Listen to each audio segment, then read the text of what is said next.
and I thought I had it. I saw somebody tried to join a meeting earlier today. I was like, I didn't start a meeting yet, did I? Oh, it's awesome. All right, well, we're recording, so welcome everybody. I'm so happy you're here. Thank you for joining us for 4 Gospels, 1 Jesus. This is week 1. And just to get us started, and I'm actually going to stop the screen share for a second so we can see each other. Let's start by just introducing ourselves and one thing that we'd like to learn or a question we have about the Gospels. Anybody want to go first? I'll go first. All right, good job, Jan. Jan Rusaker.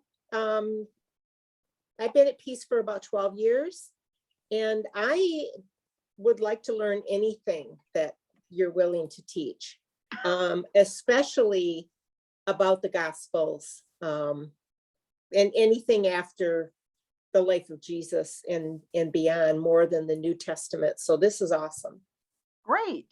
So you'll be very interested when I do my history of Christianity class. Yeah. Oh, I love history, so I'm sure. All right. All right, let's just go down. Myrna, you're under Jan on my screen. So okay, Myrna Peterson. I'm in Grand Rapids, Minnesota. Pastor Megan was here before you got her, you lucky birds, you.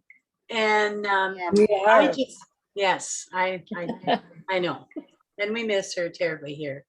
I just love hearing again, so it sticks into my head, the differences between the Gospels, and especially how John's message is so much different than the other 3.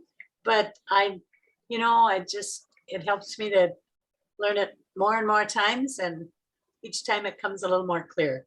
So I'm excited about that. excellent. Thank you, Myrna. Chris, welcome, Jackie. Yes. We're introducing ourselves, saying our name and something we want to learn about the Gospels. Chris, take us away. I'm like Jan. I'm interested in learning anything I can about the gospel and Jesus. And I've really never attended any Bible classes, so this is good for me. We're in Florida, and it's cold. It's not hot. Cold by Florida standards. Yes, 60 is cold here, but there was actually frost this morning on the grass, so it's cold. Oh, that's not right. Yeah, so you had snow, I understand, right? We had snow, and it was -26 yesterday in Minnesota for Myrna. Oh, Without Myrna, the you wind chill. poor lady. Oh, dear. Yeah. So that's all. I'm just interested. I'm glad you're teaching this. I'm happy to join, and I'll just learn everything I can. Well, we're happy to Thank have you you. here. Thank you. Linda Pop. Okay, Linda Pop. Hi, Linda. I just, I think basically, yes, just to learn anything I can, to walk more so in the steps of Jesus. And I think, yeah, anything you can get through this old head of mine. I love it. Challenge accepted. Ellen. Hi, Ellen Bonter. I've always been a little fascinated by the differences in the Gospels, and it'll be interesting to hear what scholars think some of the background on that or the reasons for that is. Excellent. We are going to get into that. So excellent. Sally. She's chewing. Ah.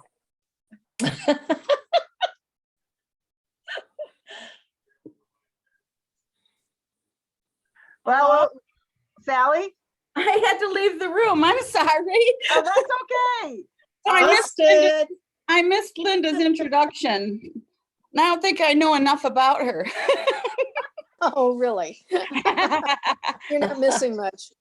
Well, anyway, so I've been at the church for 23 years. I'm in my 23rd year, and happy to have Pastor Megan with us, and love having some teaching. So glad you're doing this. Thank you. Oh, you're welcome. And Jackie, Jackie's on Oh. mute. you're on mute. Hold on. How about now? There you go. Hi, Jackie. Ah, I was in a different room waiting for this to start. And then I thought, oh no, this is too late. So I got out of that and then went back in and then I saw all of you. Never too late. I was really I was really interested in this, and like everyone has said, I want to learn more as much as I can, and I do. I've heard this throughout my years that there are differences within the Gospels. I don't know what they are, so I'd be interested to see what they are. Some start earlier within Jesus' ministry, so I'm just really interested in what I can learn. And just so you know, my husband is in the room. He's sitting right over there, relaxing. So Hi, he said, Bruce. I'll listen. Hi, I'll listen Bruce. to this. Bruce. Hey, Bruce. I love it. So, and I'm really appreciative of, I don't think I would be coming if this weren't Zoom. And I'm really appreciative that you're Mhm. doing it this format. So Thank I you. don't think I would be Great. coming either, Jackie. from Minnesota, are you Yeah, from Minnesota? right. No. I know Christine wouldn't be here. No, from Florida. Well, I like doing the winter Bible study this way just because it lets people stay off the road and it lets our snowbirds and some friends from other congregations join us. So this is probably going to be a trend where the winter Bible studies online and the fall/spring studies might be in person. But regardless of which, we'll always keep reporting them. And I'm just happy you guys are all here. I obviously have a vested interest in the Gospels and find them to be fascinating. But I've done a lot of reading and research for this particular Bible study. And I've been listening to 4 main things. Let me share the screen again. I busted out my Brown Introduction to the New Testament from seminary school again, and you can see what a home that is. The other have been 2 audio lectures through the great courses that you can get on Audible. They're professors and or not seminary, but they're college, university professors. So I've been listening a lot to Jesus and the Gospels by Timothy Luke or by Professor Luke Timothy Johnson, Jesus and the Gospels. And then the other one I've been spending a lot of time with is the New Testament. Hold on, find it in here. Not the Old Testament. I was listening to this earlier. The New Testament by by Amy Jill Levine. So the New Testament one is by Bert D. Ermheim. Amy Jill is the Old Testament. I'm listening to that for confirmation. So just to give you just a little bit about the sources we're doing. And we're going to start by just kind of defining what is a gospel. And I like to start defining what something is by first eliminating what it isn't. So a gospel is not just a biography. It's not a biography the way we would think of one today, where it's, like if you picked up a biography of George Washington and you would find yourself thinking, hey, this is fairly historically accurate. And, I'm looking at facts from, oh, Lorna is joining us. Excellent. I'm looking at facts and information from his life and all of these things. The gospel writers of that time weren't interested in history in that same way. They were interested in telling a story about who Jesus was and in sharing their beliefs. So this isn't necessarily a story about someone, hi Lorna, Glad you could join us. I got back sooner than I expected. Well, welcome. We're glad you're here. It was mostly with that. They are, like you said earlier, not all the same.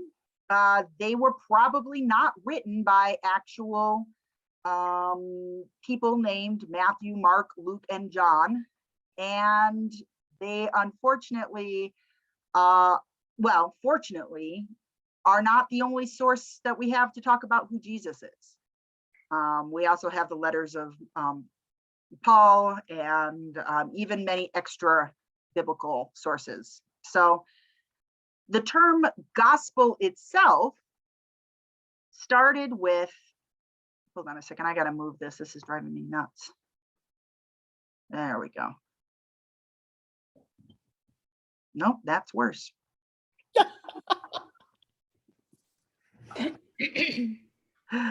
Okay, let's see if that works better. The term gospel is first used by Paul, actually, in non-gospel writings in his letters.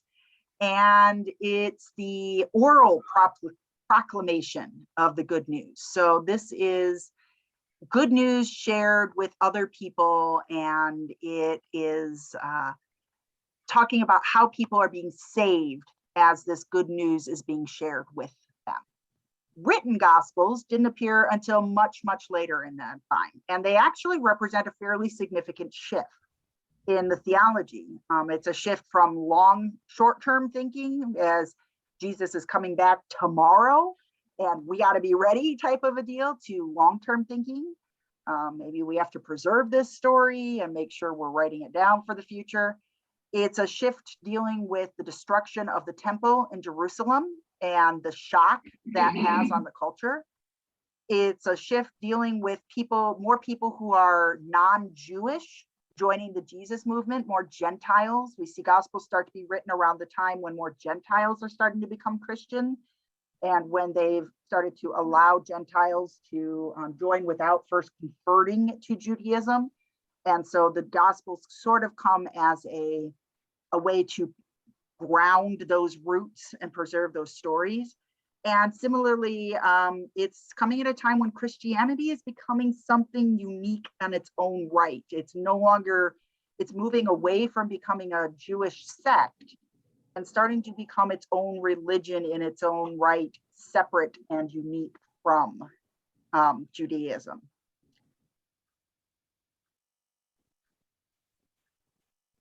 Context matters. My dentist told me to open up. I told him I often have trouble putting people's words into context. He said he could tell. Context matters in Gospels, and we gain meaning from the area we live. If I say treetops to Myrna probably doesn't know what I mean when I say treetops. But everybody from Gaylord knows I'm talking about the golf course in the area that I live. A lot of people probably, if you say buck pole, but you don't live in the northern Midwest, they're like, what is a buck pole? Here, we know it's what you hang deer on opening day. And similar for ice tree. I told my brother-in-law in Wisconsin that we had an ice tree, and he was like, what? And then he proceeded to try to figure out how he could build one in his front yard. His wife didn't let him. My sister didn't let him. Those are elk. Yes, those those are elk. That's in Ah. Atlanta. That's in Atlanta. Those are elk. Are those, Mhm. see, context matters. You're right, those are elk. Context But it's still matters. a buck pole. There you go. Still a buck pole. Oh, they're still bucks. They're still called bucks. Yeah. So one of the first things when we want No, to they're not. They're bulls. Well, actually, yeah, they're bull elk, but still. They're bulls. I'm a theologian for a reason, okay? Bulls and cows. Okay. I'll go for I it. got that straight. Instead of bucks and okay, we got that right. Oh my God. We're all learning something new tonight. We are. So when we really say we want to understand the Gospels and the written Gospels and understand what they are, one of the first things we really need to figure out and dive into is what was the context when the Gospels were written and what was going on in the world around them. So when we talk about what are the Gospels, the first thing we're going to really look at in depth is the context. They are written in the Greco-Roman world. This is the Mediterranean world from about 300 years before the Common Era to about 300 years after the Common Era. It's so we're looking at about a 600-year time period. Started with Alexander the Great. We're looking at a Hellenistic or Greek culture that was started by Alexander the Great as he conquered much of the Mediterranean and then down into, of course, almost all the way to India, and installed these Greek ideals, the bathhouse, the Senate, the conversation, the libraries, all of these Greek values and art styles. Jesus lived during what was known as the Pax Romana under Julius Caesar, or Caesar Augustus, excuse me, Caesar Augustus. And this is a time where if you were living inside the Roman kingdom, you were relatively peaceful. You didn't have a lot to worry about, at least as far as all out war. You had to pay tribute to Rome, and you had conflict with soldiers, and you had to pay for wars going on the borders of the Roman Empire. But you generally had access to sanitation and running water in the series. You had a system of roads to move goods and travel from place to place. And you lived in a pretty diverse culture where you were likely to see trade and people and cultural ideas from lots of different contexts that had been all assimilated into the Roman Empire. Everyone pretty much spoke Greek, and people paid their tribute to Rome, as I said. And a lot of people had a cult, and a cult in that time is not like what we think of it today. A cult was the care of the gods. Cult means to take care of something in Greek. So if you have agriculture, you are cultivating growth and land. So that's kind of that idea. Many people believed in and worshiped multiple gods and goddesses. This was a standard thing, and there were generally a hierarchy where there was kind of top gods, big gods, and then you'd have some city or some state or area gods, and then some city gods, and then maybe you'd have some town and some family gods, and all the way down. And it was very easy to worship more than one god. People expected to do it. We're going to talk about the difference in there. And these stories of divine men and humans doing miracles were very common. So what we think of as these miracle stories that Jesus is saying, turning water into wine, walking on water, achieving great feats, bringing people from the dead, it was not uncommon to hear of people doing these things. It wasn't what everybody was running around doing, but these stories were pretty prolific. There was a real difference between how they thought about religion then versus how we think about it now. Nowadays, common sense says there's only one God. In the ancient world, common sense was, well, of course there's more than one God, there's more than one thing. How could one God take care of it all? Nowadays, we'll get to the Judaism first. Judaism is a big part of why that changed. Nowadays, we think of there can only be one true religion. This religion is true, and that means other religions must be false. Back then, there were lots of different gods, and it made sense that you could worship lots of different ones in different ways. It seemed to be a big deal. Extras. Now, what you believe matters. Our talking about our faith tends to have a lot of what you internally believe and think. So if you're just going through the motions, people tend to frown on that in faith. In fact, we have a word for that. It's called being a hypocrite. You're acting or saying one thing and doing another. Then it was what you did. that mattered, much more so than what you believe. It didn't matter to people if you didn't believe in the God you were sacrificing to. That God didn't need you to believe, he needed you to sacrifice. So participating in the cultic public religions, and that's the next thing under there, is religion is very public. These sacrifices and worship ceremonies, festivals, feasts, all these things that would have taken place to honor the God of your city, of your guild, of your trade or craftsman, or even of your country. You know, those are things you did. The gods made everything, and like the God of a city or a nation was a big God, so everybody should worship him. And they didn't really care if you didn't believe as much. Religion was public. It was not a personal choice like it is in our culture, where religion is something that you choose and you get to decide what kind of faith you're going to follow.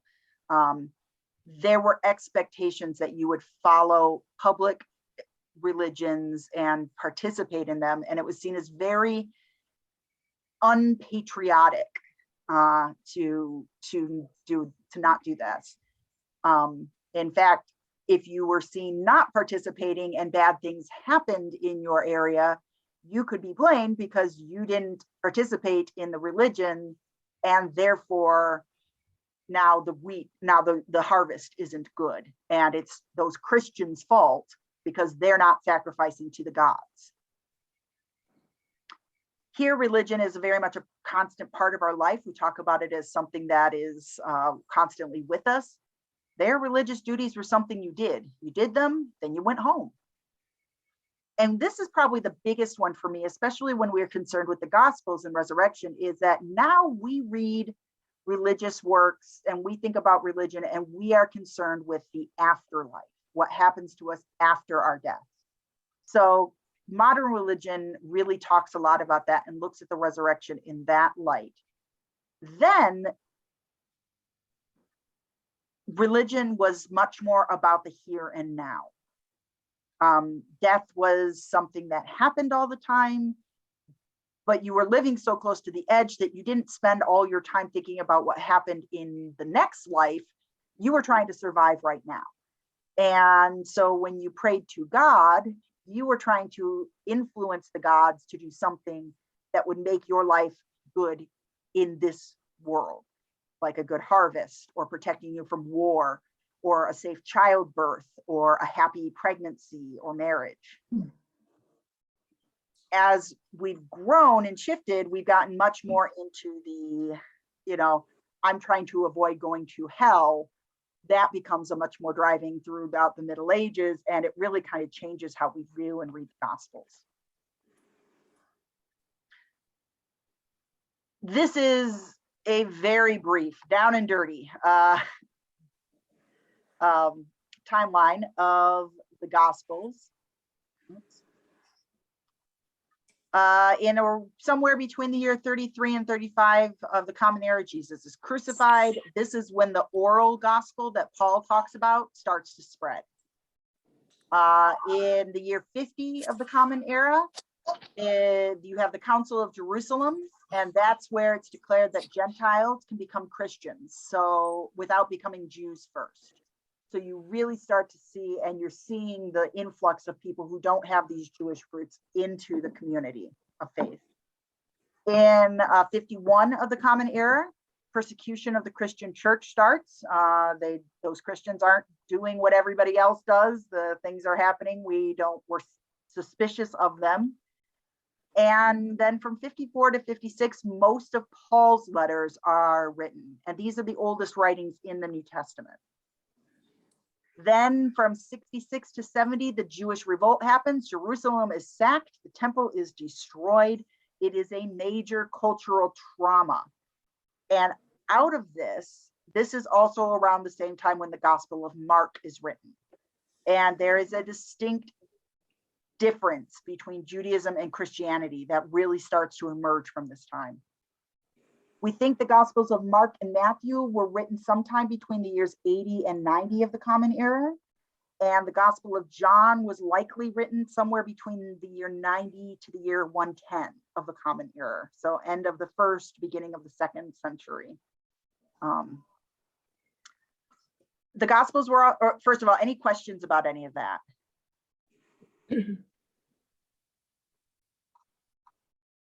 All right. The Gospels were written within a Jewish context, and that was vastly different from the greater culture around it.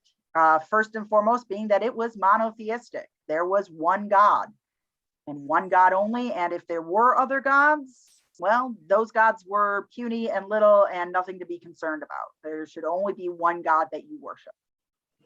They have a sense of being separated and different from the dominant culture, much like Christians would later be. However, those differences were protected in the Jewish context because they had been made a vassal of the Roman state.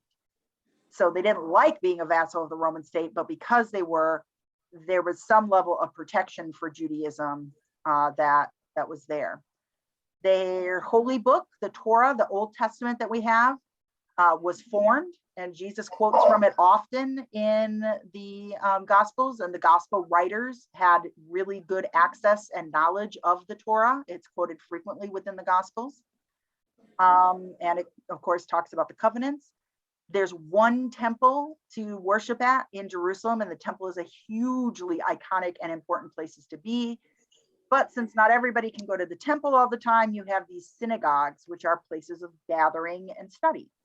And Jesus will teach in those synagogues as well. That's obviously not all of it, but much like today, where there are many different types of Christians, there were many different types of Jewish worshipers and communities.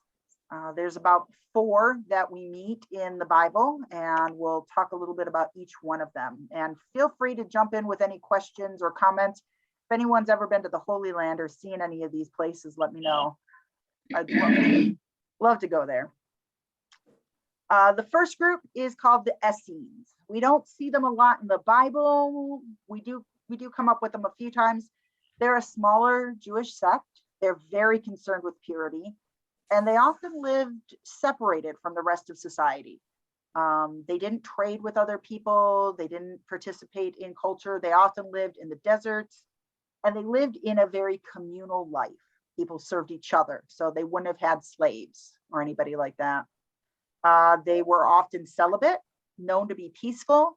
And one of the reasons they are so important to our conversation is that the Dead Sea Scrolls were likely preserved by an Essene community. Those caves in Qumran, where the Dead Sea Scrolls were found, are thought to have belonged to an Essene community. And that's why they were there. They gathered all those writings, including Gospels and Old Testament, particularly Old Testament. And I'm not sure actually about the Gospels. I have to go look at that, but if they had gospel writings, but they gathered a bunch of those writings into those caves and were there because they were separate. The Zealots, we definitely. Question. Is that where the Shakers got the idea of being celibate? Because the Shakers died out because of celibacy. There's actually quite a few groups that really really respond and relate to the idea of celibacy. It's mostly grounded in an idea that the earth and temporal things are bad, and therefore, like, you have to transcend your body and be freed from this earth. We're going to talk about that with the Gnostics a little bit. Okay. And because you need to free yourself from all these things, anything temporal, like your body, would be bad. So the things you experience with your body are bad. And in some extreme cases, it was even seen as sinful to bring new life into this trapped physical existence. So sex was discouraged by some people. But yeah. So that goes, does that include like the scourging of each, people would beat themselves or whatever the scourge? I can't come up with the scourge yourselves. That was a pietistic move, and okay. And these different pieties kind of rise and fall with different societies and in response to different cultural experiences. But that comes from believing that Jesus was scourged, and then a desire to then beat yourself so that you suffered as Jesus suffered. Okay. Sorry, I didn't mean to interrupt. That was just, No, good my question. brain went off on a tangent. I like questions. Always do it. And if you were going to find anybody who was going to scourge themselves, it probably would have been the zealots.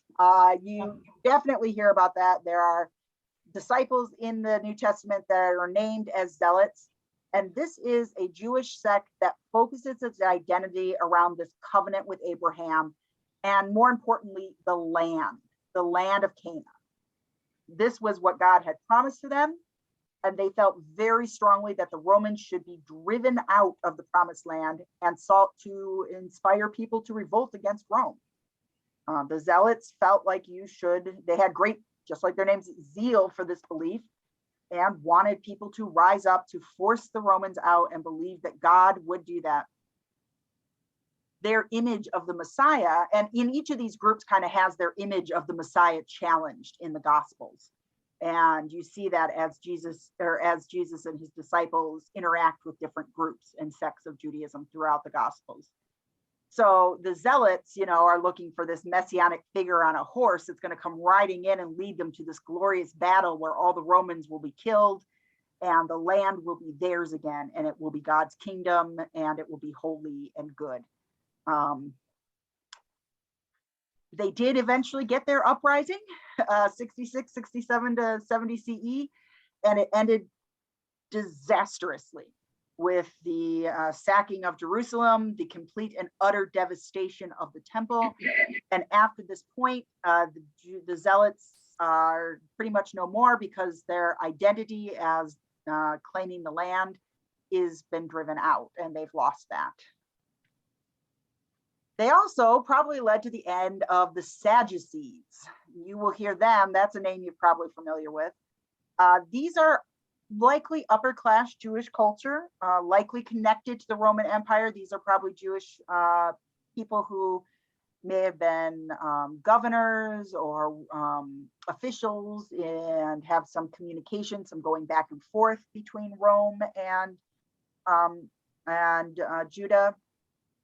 They were very closely tied to the temple and held a lot of priestly roles. So their identity and function and the thing that unifies them all is the temple. And we'll see Jesus really challenge that when he challenges the authority of the temple. And you see Jesus really speaking to the Sadducees. And Jesus's comments against the temple are very frightening to them because that's their core belief.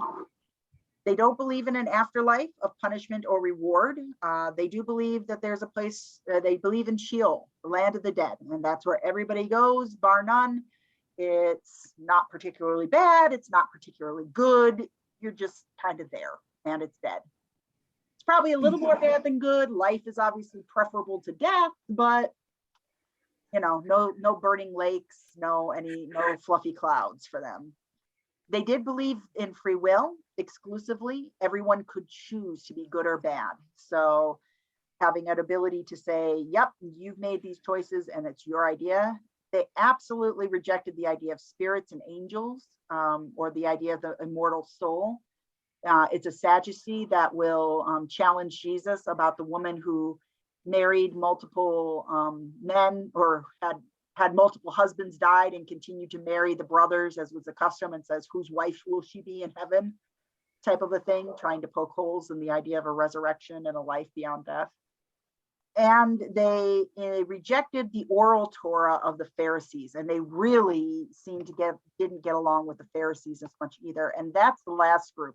Obviously, when the temple was destroyed, the Sadducees kind of fell apart as well.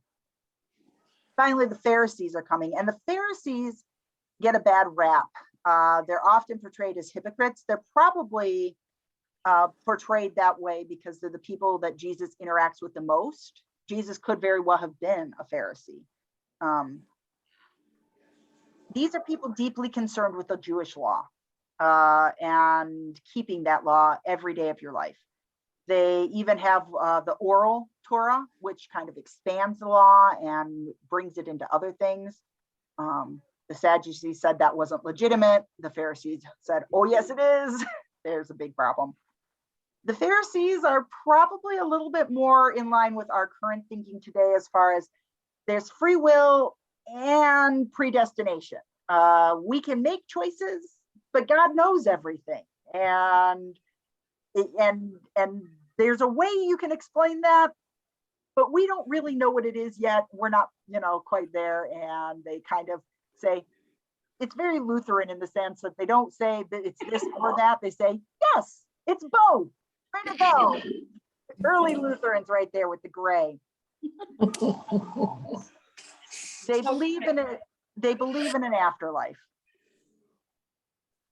Absolutely. And a soul. And they believe that there is reward and punishment in life and death.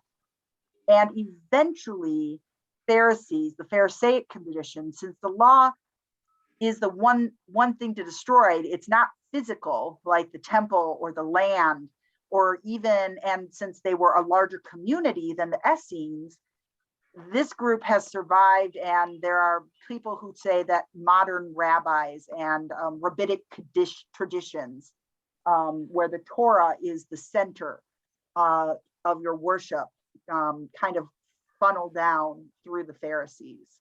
And this is kind of the line of thinking that follows. Now, this is obviously not an exhaustive or extensive exploration of the complexities of Judaism, but it's just kind of a touching on the idea that of these different groups that Jesus encounters within the Gospels.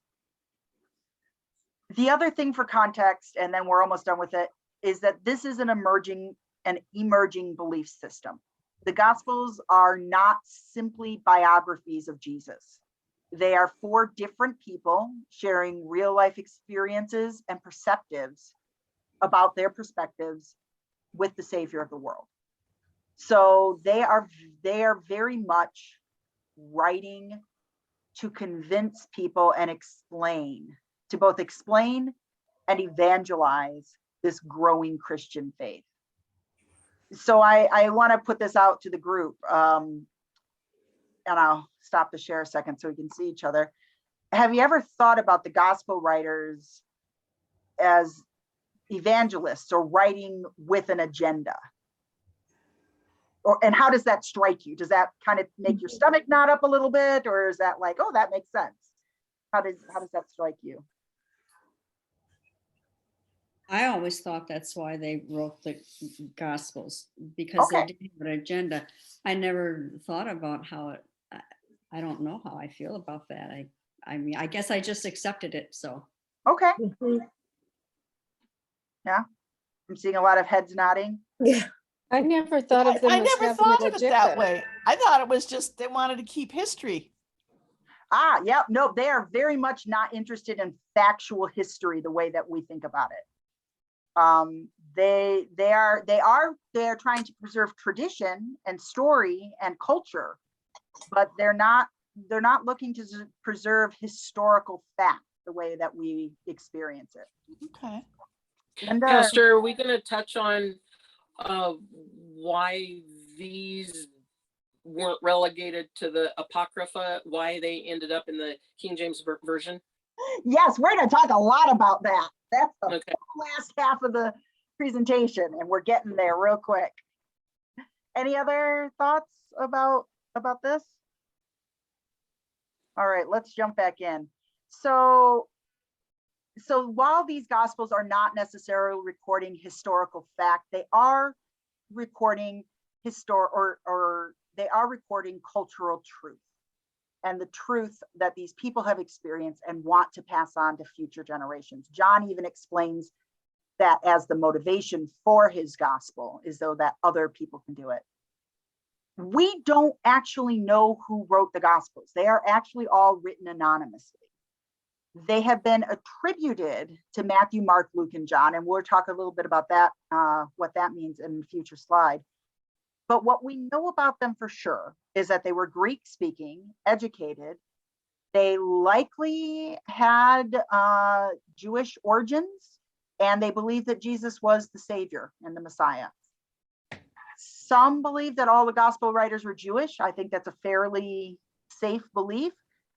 There are some schools of thought that suggest that Luke may have been a Gentile writing the Gospels, and there's various scholarly debate about that, as to whether or not they just wanted there to be a Gentile Gospel writer, or whether or not Luke actually was. We will have to ask God that question in the next life. But the big four are, of course, Matthew, Mark, Luke, and John. And Matthew, Mark, and Luke are known as the synoptic gospels.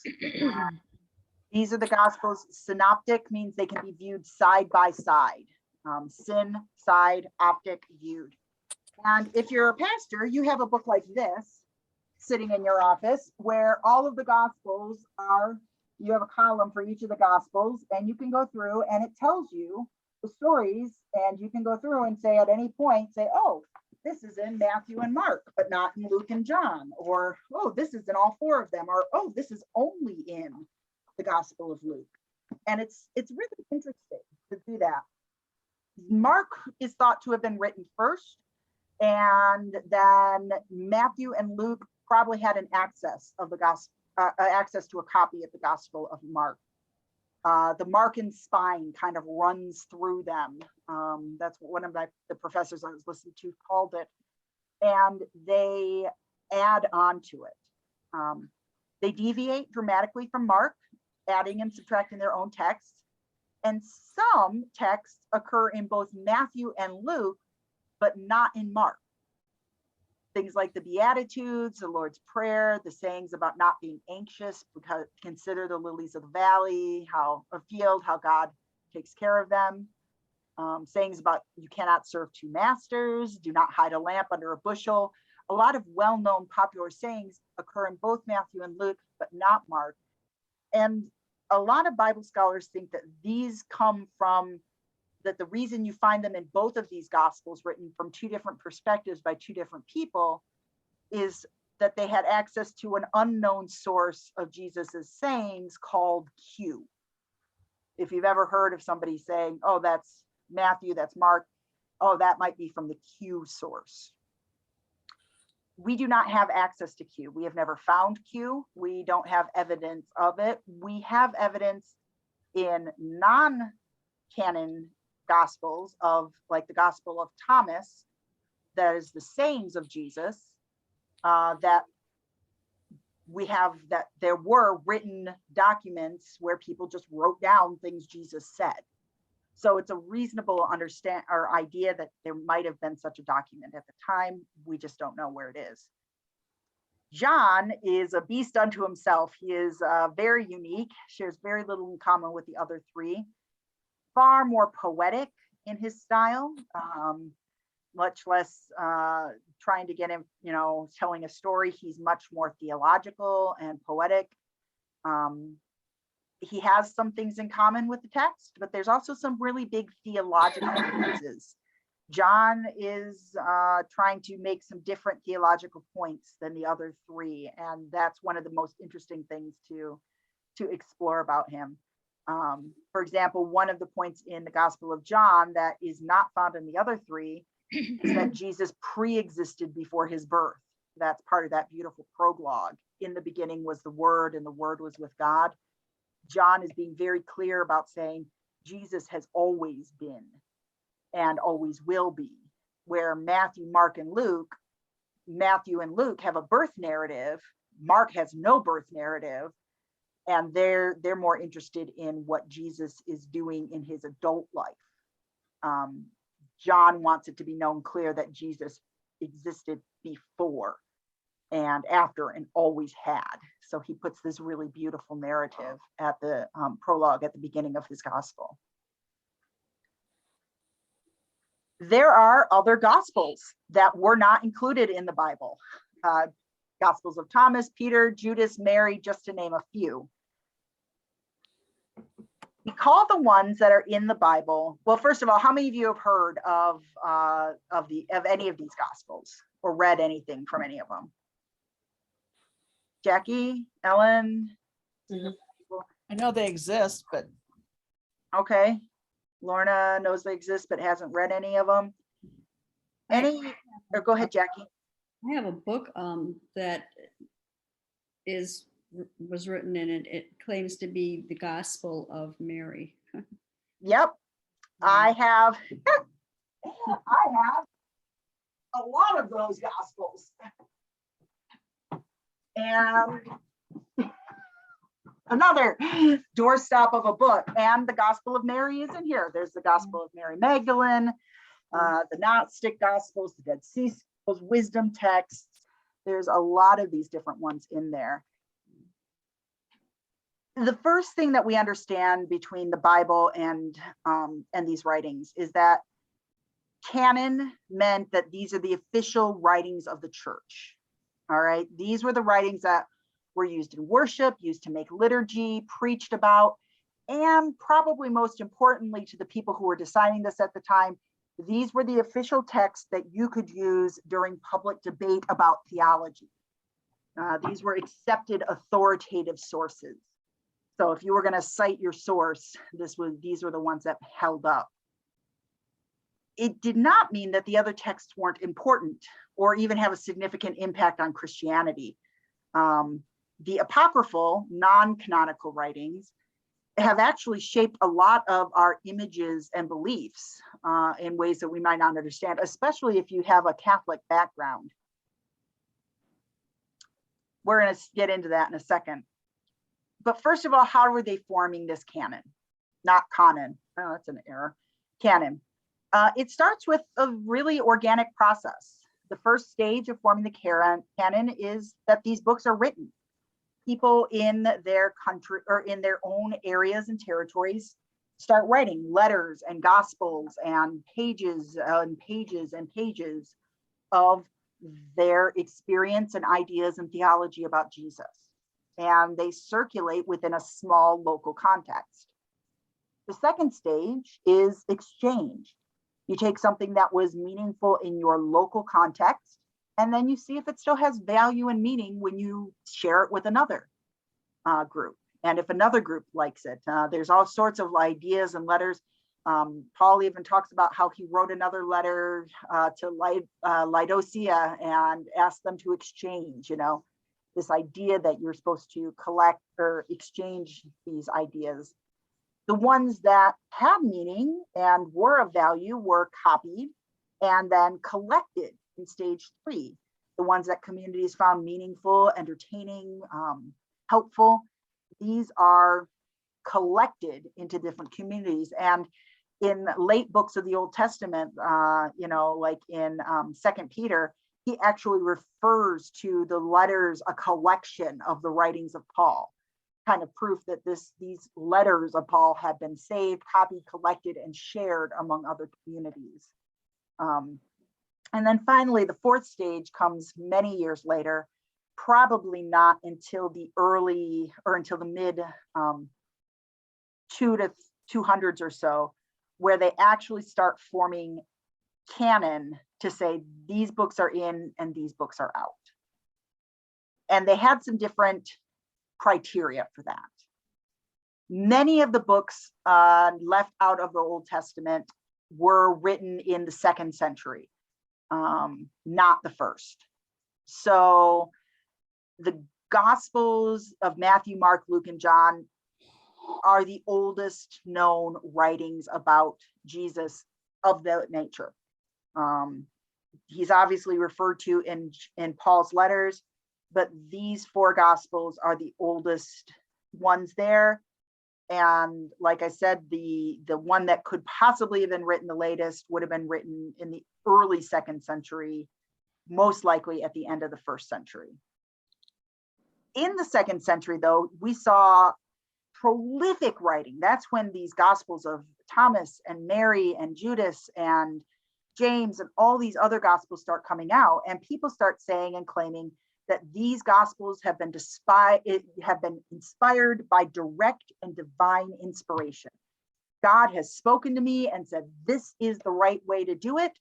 This is what we are supposed to do. And they were putting these books forth to challenge the traditional books and teachings of the Gospels. So you had a few people who wanted to take some books out. There was even one guy who tried to merge Matthew, Mark, Luke, and John into one story. And he admitted he was doing this, but said we only need one gospel. So he tried to put them all into one story. It didn't go over well. And then you had a whole bunch more people who were saying, no, this is how I understand Jesus. And I know this is true because God came to me and spoke to me. And these are the gospels I've had.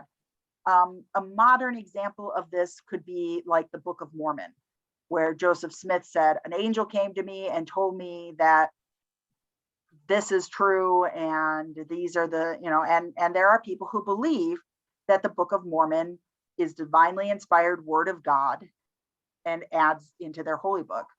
A similar example could be the Quran, which, was said to be divinely inspired and spoken and recorded by the Prophet Muhammad as he was being given this divine language and revelation. The idea of this, again, becomes really important because there starts to be a bunch of conflict about what Christianity is going to be as this public faith and what it's going to mean to be Christian. And Christianity is still an underground religion at this point. It really starts to get set in stone when Constantine makes it the official religion of the Roman Empire, and he does not want all these people squabbling about the faith, so he puts them all in one room and says, you're going to figure this out. But before that, then they're trying to figure out exactly what it means to be Christian, and so they're having these councils, and they're trying to determine what is valid and what can be, when you can say, well, it says right here in the Gospel of blank. One of the first things they did as far as that was to say, we want the oldest ones. So a lot of these 2nd century writers, even in the 3rd and 4th century, when they were, they would have been old writers then, but they were saying, nope, these writers are not as authoritative as these very early ones. Another one was that it was attributed to an apostle. This is where we get that Matthew is a tax collector, and where we get Matthew, Mark, Luke, and John. We get the idea that they are attached to one of the eyewitness disciples or followers of Jesus. Not that the authors themselves were eyewitnesses, because there's different perspectives and ideas and things that get recorded, but that they were part of a tradition that belonged with that person. So maybe the person who wrote Matthew has been part of a community that valued the teachings of Matthew, the tax collector, who may have been a direct disciple of Jesus. And this Matthew, or this person, wrote them down and attributed those sayings to Matthew, the tax collector. That makes sense? Kind of, sort of, maybe not. I don't know, my grandmother said a bunch of old men decided what they wanted and threw out the rest. Yeah, that is actually not true. A lot of people think that, and they think there's some conspiracy or cabal. Modern culture has really made it kind of appealing to think that there was these conspiracies to silence certain voices. There were all-out hostilities. They weren't being secret about trying to silence certain voices. They wanted them to shut up, and they were pretty direct. And some would argue with good reason. But more so, like there were councils called where they didn't, inform certain parties. There were people who got killed at some of these councils. I mean, it got nasty. But one of the things that was probably the most important was that these books, the books that were chosen, needed to be of value to the larger community. So that second step of that organic process where it starts with small and then goes to larger, if there's only a small select group championing that group or that book, it doesn't have meaning for the larger community, the larger Christian community, in different contexts, in different environments, in different settings. and therefore is deemed non-canonical. I personally believe there was probably a lot of prayer, a lot of crying, a lot of arguing, possibly some killing, and a whole lot of room for God to be at work in the selection of the canon. And the more I read of books that were excluded from the canon, the more I feel like the ones that were included are probably the right ones to be included. That's not to say that the ones that were excluded don't have value or meaning and shouldn't be read. They absolutely should. They have shaped and informed Christianity, and whether we know it or not, are part of our culture. But it's this idea that there was some conspiracy to like crush Mary Magdalene and say that women had no place in the church. That's a very Dan Brown, you know, the Da Vinci Code. That's a very popular. Yeah. And that's probably less true than what some people today would like to think. And while it is true that other non-biblical sources were more inclusive of and kinder to women, that by itself isn't a reason to say that they were that they should be the foundational books of truth that guide our faith and our practices. That being said, it doesn't mean we can't find value in them either. And it does reflect that even as far back as the 2nd century, there were people who were looking at some of the writings and saying, hey, I don't think I agree with this idea of women being silent in the church. I'm going to write my own idea and challenge that. So I like it. And I like some of their writings. Luther had his own. The Lutheran Bible is actually smaller than the Catholic Bible. And Luther had his own criteria for figuring out how a book should be in there. He wanted it to have that apostolic origin attributed to one of the teachings. And from the first generation apostles, that universal acceptance accepted by the majority of Christianity, of Christian communities in the ancient world, and even accepted for the Jewish by the Old Testament. He actually got rid of more Old Testament books than New Testament. Liturgical use, he wanted them to be books that were read publicly when early Christian communities gathered for the Lord's Supper. So he wanted evidence that these books were part of the Christian tradition from all the way back, and a consistent message containing theological outlooks that were similar or complementary to other Christian writings. That was a huge part of why some books weren't put in the Bible, was because they represented such a dramatically different view of who God was and what that Christianity was. Based on this, Martin Luther actually removed several books from the Old Testament. He thinks about removing James from, he didn't like James much, called him an epistle of straw. But fortunately for us, James lives on in the Lutheran Bible and actually happens to be one of my favorite books of the Bible. So we'll do a Bible study on that someday. But that's kind of our Lutheran perspective. Let's take a look at some of these gospels that got left out. All right. First of all, anybody questions about the canon and how that's formed, or thoughts?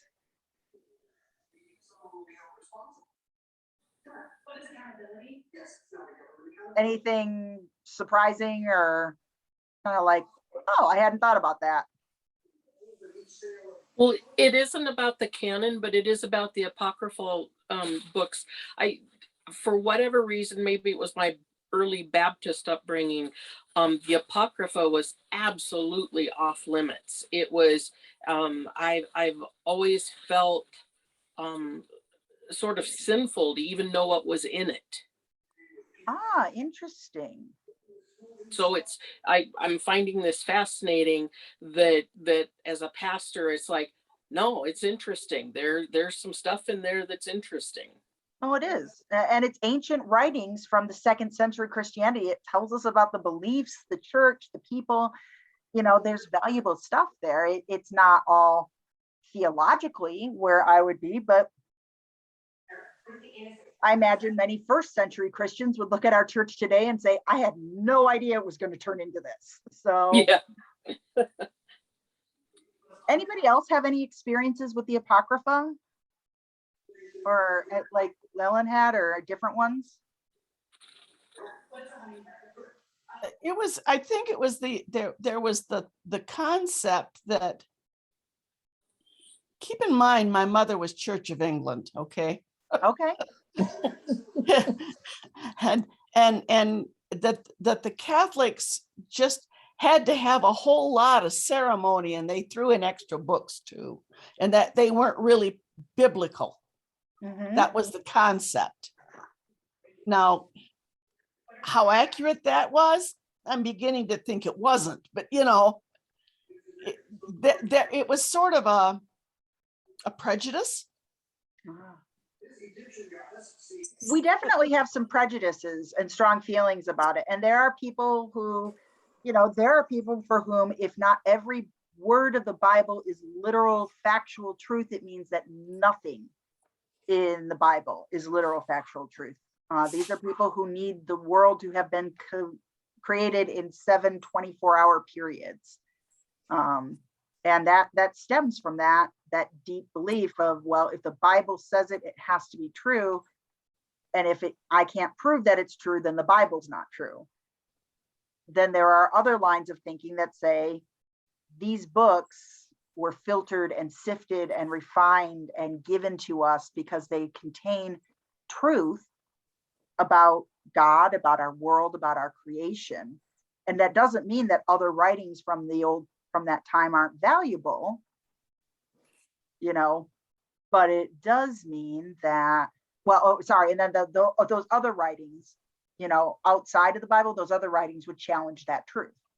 So that's, I think, why some traditions view the Apocrypha as threatening, dangerous, forbidden, and just completely off limits. Well, see, I've always had a weird way of looking at things. And if we all go to a basketball game, depending on which team you belong to, where you sit in the stands, whether you are a basketball player or a coach, you all have a different story, and yet you're all true. That's very accurate. So I get kind of lost in the, why do we have to identify only one? And that's part of why I think we have 4, honestly, is because when they were forming the canon, they saw truth in all 4 of these gospels, which all 4 present a very different picture of who Jesus is. And we're going to look closely at each one of those and what makes it unique in the following weeks. Mm-hmm. So, but we have the 4, but we don't have the 47 that are written from this time period. And we're going to explore a few of these and just kind of talk a little bit. Like I said, the more I look at them, the more I say, this is interesting and valuable, but not biblical. So some of the most popular ones are the infancy gospels. These other gospels, what they do are really good at filling in the blanks. They say, well, Matthew and Luke tell us what happened from here to here in Jesus' childhood and infancy, but what else happened? And the oldest one, probably written early in the 2nd century, was the infancy gospel of James. We're going to look at that. We also have the Pseudo-Matthean one and the infancy gospel of Thomas and several more. But these 3 kind of have an impact on, actually a lot of impact on how we see Christianity. The infancy gospel of James is really interesting in that it actually starts with Mary's birth, not Jesus's. Talks about Anne. So if you're Catholic and you've ever prayed to Saint Anne, that's where this comes from, as the mother of Mary. And the idea that Anne gives birth to Mary, and Mary is this pure, holy, divine creature. She is cloistered in her room. She is surrounded by virgins. It has there must have been something going on when this was written, because it is hugely obsessed with virginity. And to the extent where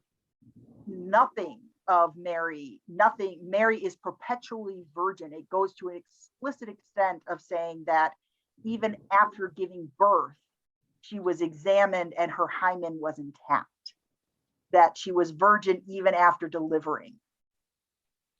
The other gospels don't say that, but they say a virgin birth, but that she conceived an immaculate conception, but they don't specifically say anything about, well, Jesus couldn't have had brothers and sisters, and so, you know, Joseph and Mary could have been doing things afterwards. The Gospel of James is where we get the image of Joseph being much older than Mary. The regular synoptic gospels don't say anything about this. But when Mary had been given to the temple, and according to the Gospel of James, when she became a woman and had her first period, they were worried it would defile the temple. So they lined up all the old widowers. And this was interesting. The reason that the reason the narrative does that, it's widowers who had sons. So there are Jesus's brothers and sisters without Joseph and Mary ever having to have any kind of relationship, and choose one to be her guardian. And as they walk Mary down the row, a dove emerges out of his staff. I said it says lands up, but it actually is emerges out. This eventually changes over the years into becoming lilies. And if you've ever seen pictures of Joseph carrying a staff with flowers on it, that's where this comes from. Oh, I know. See, you've been influenced by it all the time. Your nativity scene is actually hugely influenced by apocryphal writings. so this kind of goes back to the Egyptian, where women or young girls would be given to, say, Mahat, and they were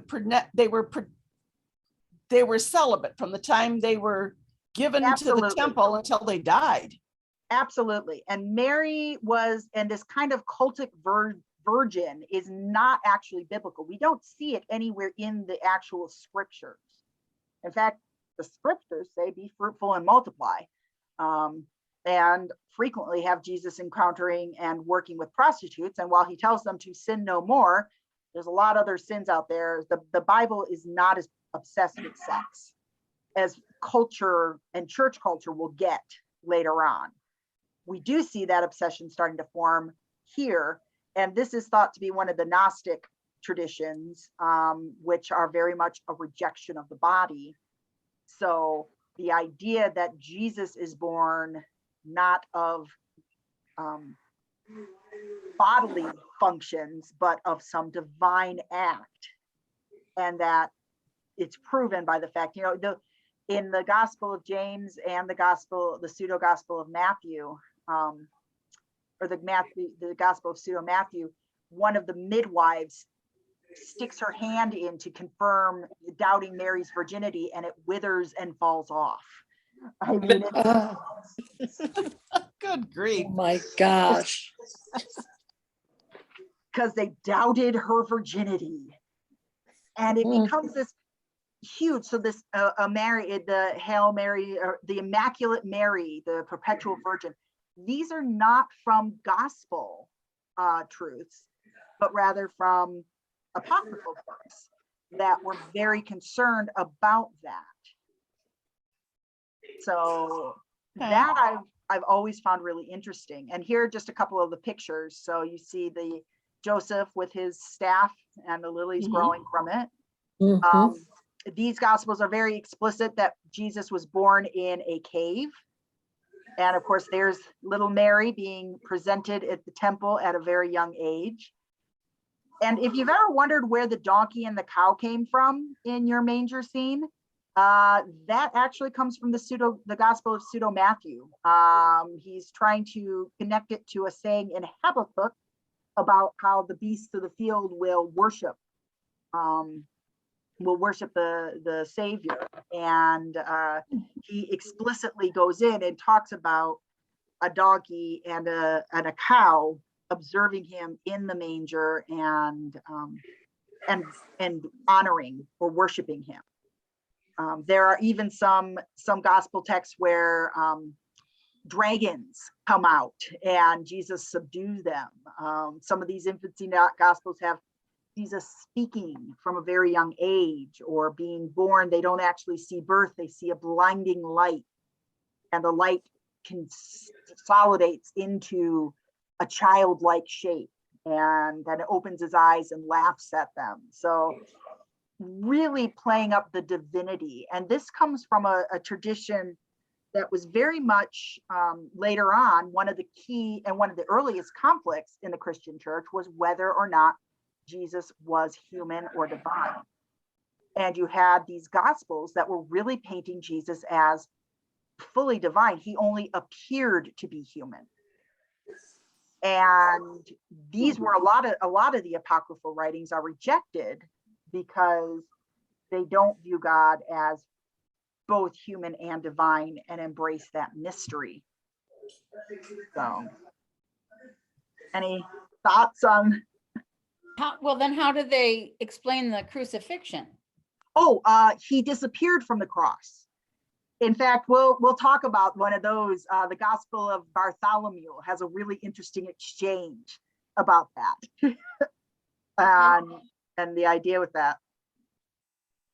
The infancy gospel of Thomas is probably one of my favorites, mostly because it's entertaining. And also because it's kind of this heartwarming story, but it's not, again, the way that you would see God, and it would paints a dramatically different picture of Jesus than we get in the other gospels. In this gospel, Jesus is shown to be a divine child that learns how to relate to humanity. So Jesus is not born with a sense of doing good, but rather learns it. Jesus as a child does terrible and miraculous things. A boy splashes, he's making some little pools of water, and a boy splashes him with a stick and scatters them. And the boy and Jesus says, you shall not flourish like the trees. And the child rapidly ages and withers into an old person. A child is running and bumps into Jesus, and Jesus says, "You shall go no further," and the child drops down dead.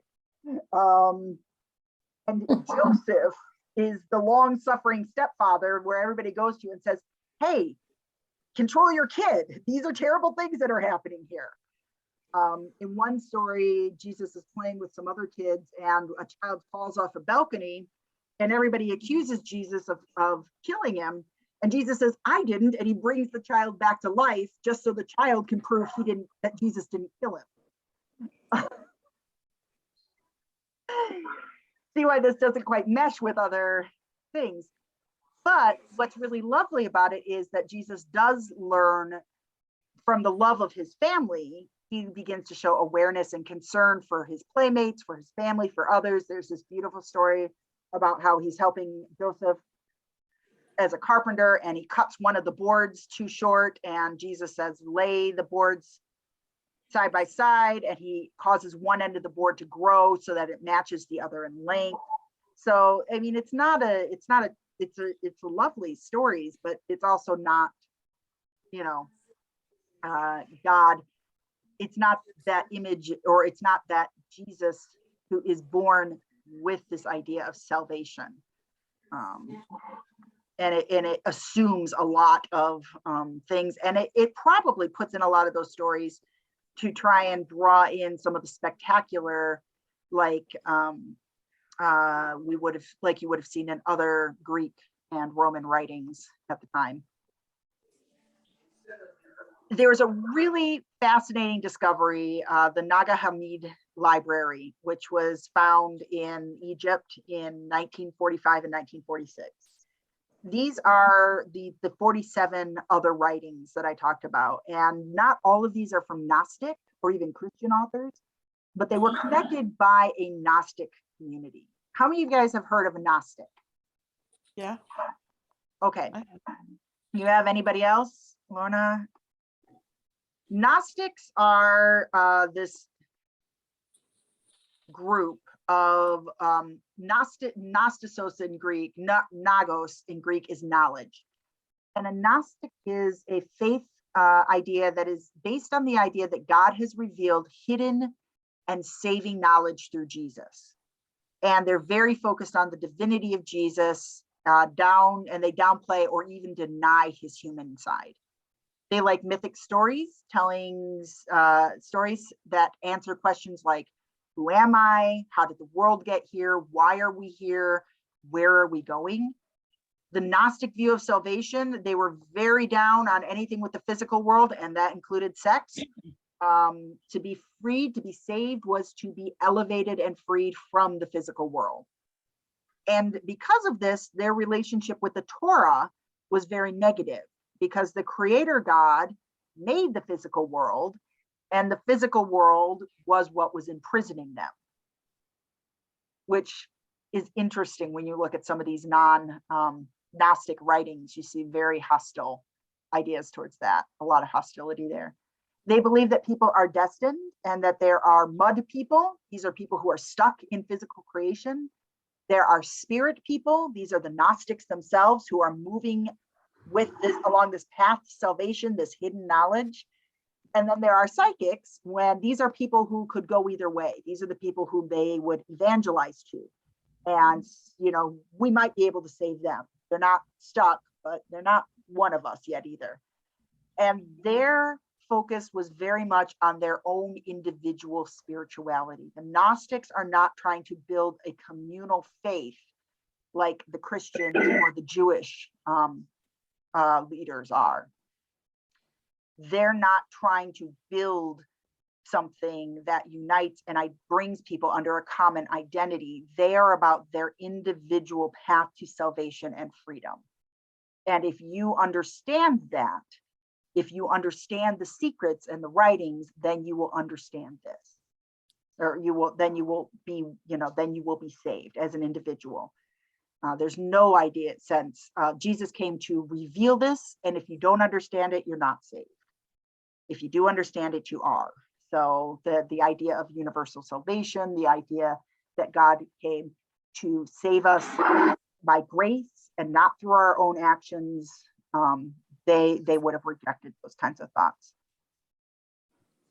The infancy gospels, some of them are thought to be Gnostic, and they could absolutely. The Gospel of Thomas is one of the books that was found with this collection. And it may or may not be a Gnostic gospel. There's debate about it. But what's interesting about it is that it is a sayings gospel. It is not Q. It was written far too late for it to be Q, but it's 114 sayings of Jesus. There's almost no narrative. We're not told about pre or post resurrection. There's no story. It's just this collection. Some of them are really close to the synoptic gospels, like the parable of the mustard seed or the parable of the sower. Some of them, it actually stitches together a lot of sayings from the Gnostic gospels in ways that are kind of humorous. A servant cannot serve two masters, and no one puts new wine in old wineskins. Like, never thought of those being together, but sometimes it's just a saying that you'd see in a different context in one of the other gospels. And because it's different, it's taken out of that text, it can have different meanings. Some of them are really close to what we see in John. The harvest is great, but the workers are few. And some of them are just completely unique and not found in any of the Bible. Then we do have the solidly Gnostic writings. This is the Gospel of Bartholomew, which is really interesting.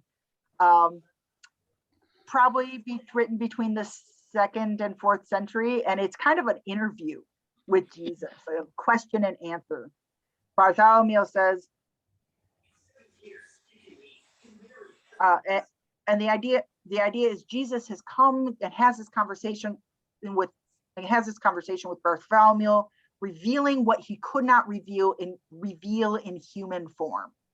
So Bartholomew says, "Tell me where you went from the cross." And Jesus says, "When I vanished, not when I died, but when I vanished from the cross. I went to the underworld to free Adam." And then he goes on and says these other list of people that he freed from the underworld at the behest of the archangel Michael.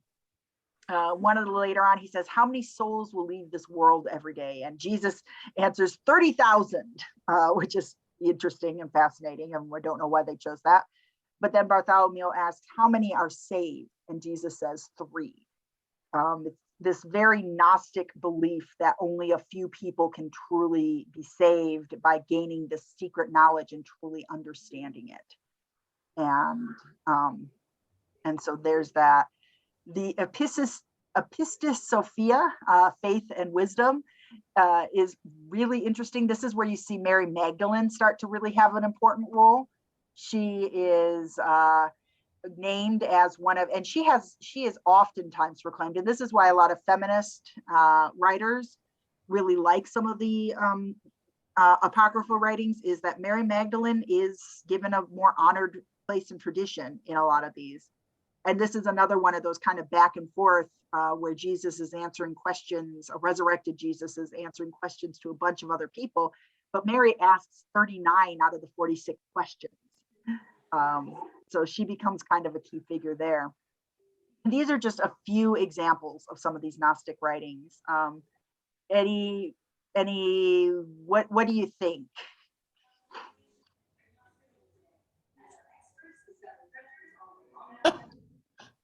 I don't know, it's a lot to take in. It is a lot to take in. And there are notes on the website if you like. It's so much We to take do. in that you almost feel like, what are you supposed to believe? You know, that's where your personal relationship with Christ is pretty important. It really is. And it's important to know that the point of sharing these is not to say that we want to undermine the authority of the gospel or the Bible.